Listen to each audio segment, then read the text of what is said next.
Conta pra gente o que você viveu lá dentro. Como que é isso? Porque é legal e pode ser bastante reta e direta, porque você pode falar, você trabalhou lá dentro. Caramba, nossa, você abriu um livro assim na minha cabeça agora que eu já tinha fechado há muito tempo. Mas muito interessante, porque a minha primeira grande lição que eu tive no sistema é de que são pessoas, não são monstros. A gente quer demonizar essas pessoas, né? Mas não, são pessoas como eu e você, e que sua grande maioria estão lá porque são usuários de drogas, porque cometeram alguns pequenos furtos, porque estava portando alguma quantidade X de droga. Não estou querendo dizer que isso esteja correto, mas é isso que você falou, não é os grandes nomes, os cabeças do crime que estão lá. Então, é um sistema lotado, inflado, onde a ideia, na realidade, se a gente pega em termos na história da humanidade, a história se repete, onde a gente só segrega, onde a gente só exclui, a gente não quer ver essas pessoas, a gente demoniza, a gente desumaniza numa tentativa de realmente nos distanciar dessas pessoas física e psicologicamente. Então, lá dentro eu pude enxergar isso, onde eu convivi, por exemplo, com muitos homens que cometeram crime de pedofilia. Então, falando um pouco da organização do sistema prisional, pelo menos do Paraná, que é a experiência que eu tive, então assim, eu trabalhei como agente penitenciário, então eu tinha contato direto com esses presos, porque lá eles ficam soltos trabalhando no presídio. Então a gente fica circulando, a gente tem muito contato com eles, eu conversei bastante. E a minha vivência não foi enquanto psicóloga, foi enquanto agente penitenciário. Tá. Era uma conexão bem diferente, porque eles não tinham nenhum tipo de interesse comigo ali. Geralmente, quando eles iam para psicóloga, para assistência social, é toda uma história triste que eles têm que contar para poder ali ter uma redução de pena, conseguir uma progressão melhor. Comigo não, era de fato, a gente conversava ali e eles contavam as coisas como tinham acontecido. Então lá, os pedófilos, eles ficam soltos trabalhando porque eles são os maiores interessados para que não tenha uma rebelião lá dentro. Entendi. Então, eles estão ali fazendo uma manutenção, um negócio, qualquer barulho que tenha dentro das galerias, seja dos presos tentando fuga ou quebrando parede, geralmente para chegar na galeria deles, que é o que a gente chama de galeria do seguro, eles ficam atentos e eles nos contam. Porque é o nosso papel lá enquanto agente penitenciário evitar ao máximo que a rebelião aconteça. Existe o plano de prevenção e o de contenção quando aquilo estoura.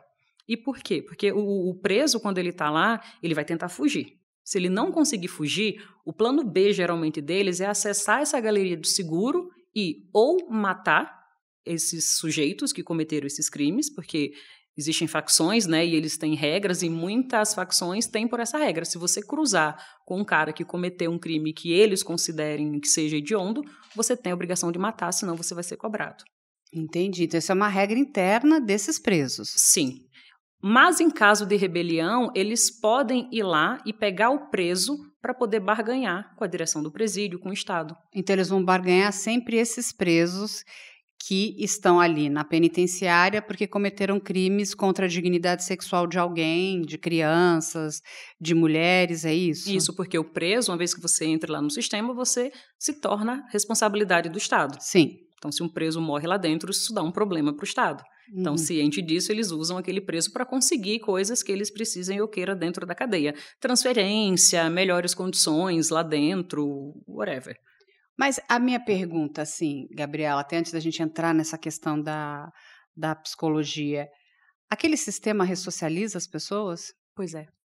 E foi essa a minha grande questão e o meu desejo. Não é um sistema feito para ressocializar. A gente quer se vingar. A gente quer segregar, a gente quer afastar. Só que aqui, no Brasil, nós não temos pena de morte. A gente precisa colocar um pouquinho a mão na consciência. Inclusive, hoje, nesse episódio, eu quero que as pessoas me escutem de coração aberto, para que a gente entenda psicologicamente como isso se dá. Não temos pena de morte no Brasil. Uma pessoa que cometeu, vamos pensar um caso que eu tive mais proximidade, que é a questão da pedofilia. Uma pessoa que tem um transtorno pedofílico, que cometeu um crime, ele vai ficar ali dentro, e por ele ter um transtorno, ele vai sair em algum momento, o que vai acontecer? Se aquilo ele não foi tratado, ele vai cometer, muito provavelmente ele vai cometer o crime de novo, porque ele tem um transtorno mental. Mas a questão é, e aí até vou perguntar para você, eu já conversei com vários médicos, o que seria esse tratamento? Porque muitos médicos dizem que não há tratamento para quem tem esse transtorno pedofílico, que, na verdade, né, não existe crime de pedofilia, né? O crime, ele é outro. A pedofilia é uma questão da área de saúde. Isso. Da área da saúde mental, inclusive.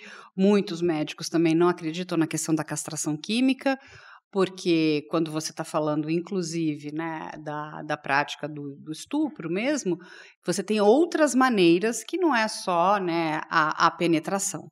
Então,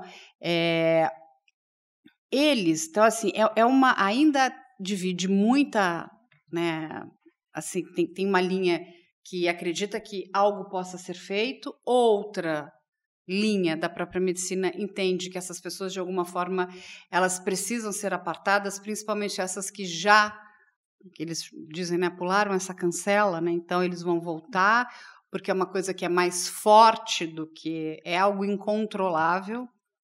Uhum. Então, assim, eu queria te ouvir. Legal. Então, eu vou te trazer uma diferenciação conceitual, inicialmente, para você entender até o porquê das questões do tratamento. Tá. Então, vamos pensar. Você resumiu bem. A pedofilia não é crime. A pedofilia, ela está dentro do que a gente entende por parafilia. Então, imagine que, se alguém estiver assistindo, imagine um desenho assim, onde a gente tem aqui um globo, onde a gente tem as parafilias. Existem diversos tipos de parafilias. Mais de 40, 50 parafilias. A pedofilia está ali dentro dela. O que é uma parafilia? Parafilia é um comportamento. Ela não é sequer um transtorno. O que eu estou querendo dizer com isso? Ela não demanda intervenção. Eu tenho uma parafilia que eu tenho desejo... Ela não é uma doença mental? Não, é um comportamento. Que ela vai tomar um remédio para tentar controlar a doença? Não, parafilia é uma excitação atípica que eu tenho ou por uma situação, ou por um objeto, ou por um tipo de pessoa, um perfil de pessoas. Isso é uma parafilia. Então, eu posso ter uma parafilia de transar com árvore. Correto. Tem um filme bem legal que desenha isso de um jeito bem leve, chamado Kiki. K-I-K-K-I. Procurem nas plataformas, que é muito legal. Ele exemplifica várias parafilias cruzando histórias. Então, assim, existem vários tipos de parafilias que vai se caracterizar por isso.